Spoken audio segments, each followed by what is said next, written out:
بسم اللہ الرحمن الرحیم۔ آج میں جس ٹاپک پر بات کرنا چاہ رہا ہوں وہ ہے روح کی بیداری اور اللہ پاک کا قرب حاصل کرنا۔ حضرت علی پاک کرم اللہ تعالی وجہہ الکریم کے ایک فرمان سے میں اپنی گفتگو شروع کرتا ہوں۔ حضرت علی رضی اللہ تعالی عنہ فرماتے ہیں کہ جب کوئی بندہ کوئی نیک عمل کرتا ہے نا تو اس نیک عمل کی حلاوت اور مٹھاس اور اس کی خاصیت کی وجہ سے اس کے دل میں وہ نورانیت پھیلنا شروع ہوتی ہے کسی بھی نیک عمل کی، اور پھیلتے پھیلتے یعنی ایک نیک عمل کیا، اس کے بعد اس کا پھر دل کرے گا میں اور کروں، اور اس کا دل جب کرے گا تو وہ سارا نور اس کے دل پر جو ہے وہ پھیل جائے گا، اور اس کا دل جو ہے وہ اللہ کے نور سے بھر جائے گا۔ ایک یہ پہلو بتایا، اور دوسرے نمبر پر آپ نے ایک اور پہلو بتایا، وہ یہ کہ جب کوئی بندہ گناہ کرتا ہے تو اس کے گناہ کی نحوست کی وجہ سے پھر وہ گناہ کرتا ہے، اور اس کے دل پر جب پہلا گناہ کرتا ہے تو اس کے دل پر ایک سیاہ نقطہ لگا دیا جاتا ہے، اور پھر کیا ہوتا ہے وہ سارا نقطہ اس کے دل پر پھیل جاتا ہے اور اس کا دل سیاہ ہو جاتا ہے۔ پھر کوئی بھی نیکی کی طرف بلاتا ہے تو وہ نہیں جاتا، کیونکہ اثر ہی نہیں کرتی نیک بات، یا کسی بندے کی بات اس پر اثر ہی نہیں کرتی، کسی عالم دین کی، کسی بزرگ کی بات اس کے کانوں میں نہ جائے گی، نہ دل جو ہے وہ اس کو قبول کر سکے گا۔ اب پہلا جو پہلو تھا نا کہ دل کا نور سے بھر جانا، وہ ہے روح کی بیداری یا اللہ کے قرب کی طرف بندے کا جانا، اور دوسرا جو پہلو ہے کہ دل کا سیاہ ہو جانا گناہوں کی وجہ سے، گناہوں کی نحوست کی وجہ سے، وہ روح کا کہیں دب جانا، اور وہ جو قرب کی ایک کیفیت ہوتی ہے ہر بندے کے دل میں، اس کا کہیں نہ کہیں مر جانا کہلاتا ہے دل کا سیاہ ہونا۔ اب جب دل سیاہ ہو گیا تو وہ اس کو کس طرح ہم ایسا کریں کہ وہ دوبارہ نور سے بھر جائے، تو اس کے 4 طریقے میں آپ لوگوں کے ساتھ شیئر کرنا چاہتا ہوں۔ پہلا طریقہ کار تو یہ ہے، یہ جو طریقہ کار ہے یہ کبھی کبھار ہوتا ہے، شاذ و نادر ہوتا ہے، اگر اللہ تعالیٰ کی ذات چاہے تو پھر یہ طریقہ کار ایسا ہے کہ کوئی بندہ ایک بہت بڑے صدمے سے گزرے، مثال کے طور پر کسی کا کوئی جوان بیٹا مر جائے یا بہت بڑا لاس ہو جس کی وجہ سے اس کا دل ٹھوکر کھائے اور اللہ کی طرف آ جائے، وہ بھی اللہ تعالیٰ کے چاہنے سے کہ اس کی اس ٹھوکر کے توسل سے اللہ پاک اس کو اپنے قرب میں لے آئے۔ پہلا طریقہ کار تو یہ ہے نا، یہ بائی دا وے ہوتا ہے،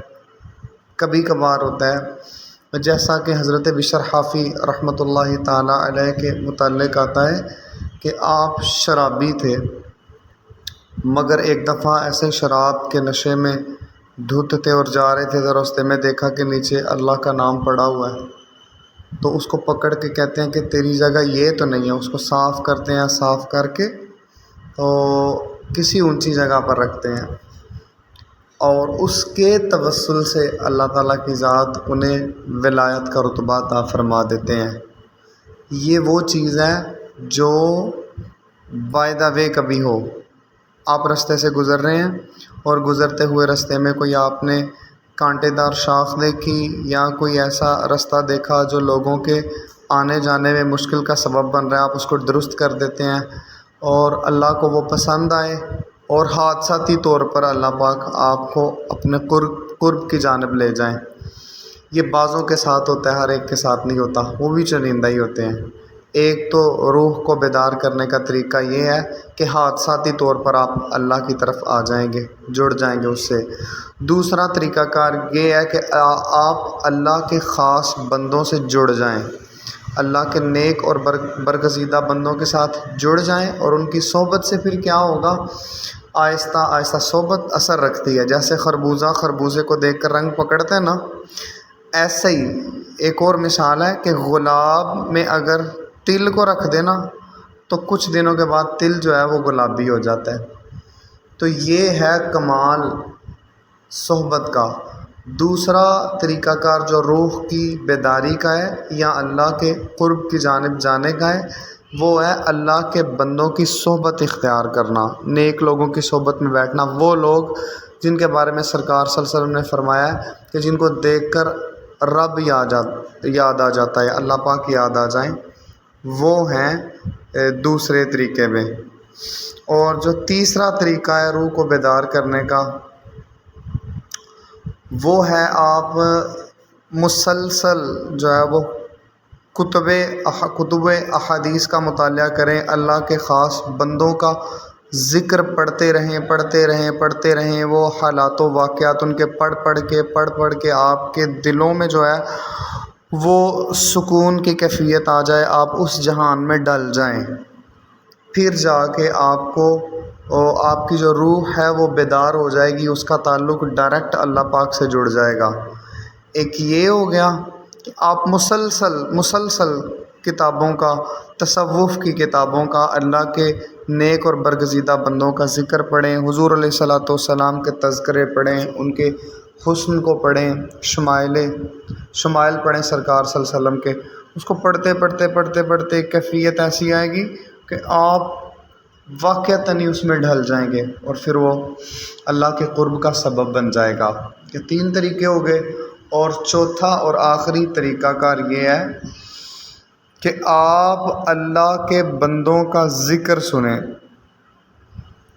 کسی کے پاس بیٹھیں یا کسی سے بھی سنیں، وہ سنتے رہیں، وہ کسی بزرگ کا واقعہ ہو، وہ مولانا روم رحمۃ اللہ تعالیٰ علیہ کی باتیں ہوں، وہ شاہ شمس تبریز کی باتیں ہوں، وہ غوث اعظم رحمۃ اللہ تعالیٰ علیہ کی باتیں ہوں، تو کسی بھی نیک بندے کی باتیں ہوں، حضور علیہ الصلوۃ والسلام کے تذکرے ہوں، پھر جب وہ تذکرے آپ سنیں گے تو وہ آپ کے کانوں میں رس گھولیں گے، اور کہیں نہ کہیں وہ عکس آپ کی آنکھوں میں آ جائے گا، اور آپ کی آنکھوں سے وہ دل میں داخل ہو جائے گا، اور جب یہ دل میں داخل ہو جائے گا تو پھر یہ اپنا اثر و رسوخ باقی چھوڑے گا۔ تو جو نیک بندے ہیں ان کے تذکرے سننے سے، نبی پاک صلی اللہ علیہ وسلم کے بارے میں سننے سے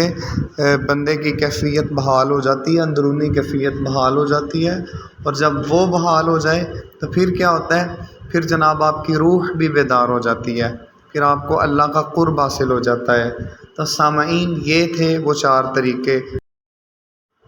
تو دعا ہے اللہ تعالیٰ کی بارگاہ میں کہ اللہ تعالیٰ کی ذات ہمیں روح کی بیداری عطا فرمائے اور اپنے قرب خاص میں کوئی جگہ عطا فرمائے۔ ملنا تو ہے ہی، اللہ پاک اس قرب کی حلاوت ہمیں نصیب فرمائے اسی جہان میں۔ آمین بجاہ النبی الامین۔